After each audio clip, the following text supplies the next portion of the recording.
contribute to this important motion in this country. Mr. Speaker, this is my second motion since I became Member of Parliament, the second one to discuss impeachment of our Deputy President. Mr. Speaker, I'm very disturbed the way our Deputy President has been behaving, because the Deputy President is principal assistant of the President.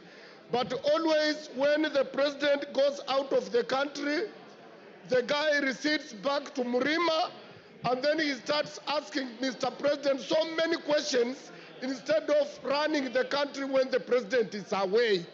He's never available in Nairobi, except he's only available in his village, trying to ask Mr. President questions, and that, Mr. Speaker, has really annoyed some of us.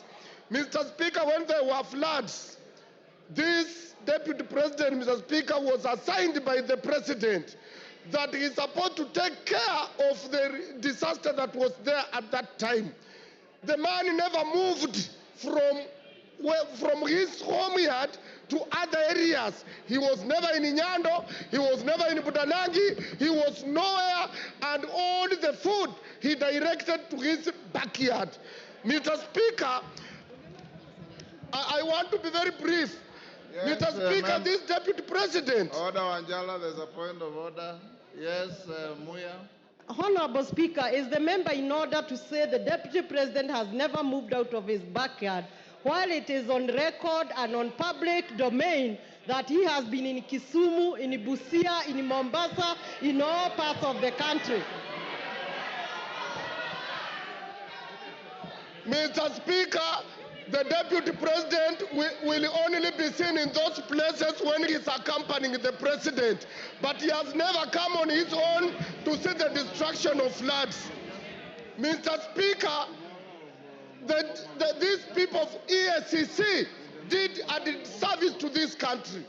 Because for you to be elected, you must go through EACC.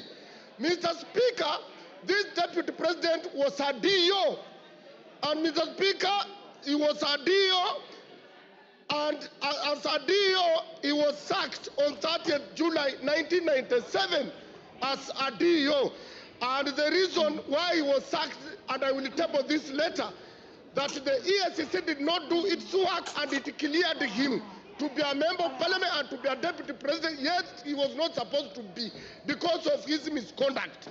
Mr. Speaker, this letter is read as Mr. Geoffrey regarding Gachagua, District Officer 1, Laikipia, through Provincial Commissioner, summarily dismissal. Reference is made to our letter dated 19th May 1989 on your appointment to the position of District Officer. I and your response statements to show cause for gross misconduct, desertion of duty, and reported mismanagement of relief food for Laikipia District. These are thieves. In this regard, we wish to notify you that your employment contract has been terminated forthwith. Consequently, you are required to report to the Rift Valley Provincial Commissioner for handover and clearance. This was signed by Queen Dua. Mr. Speaker, this was a wrong man to be in this office in the first place. This one, for Kenya to grow, Gachagua must go.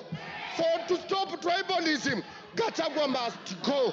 For Kenya to unite, Gachagua must go. I tabled the letter and I support the motion.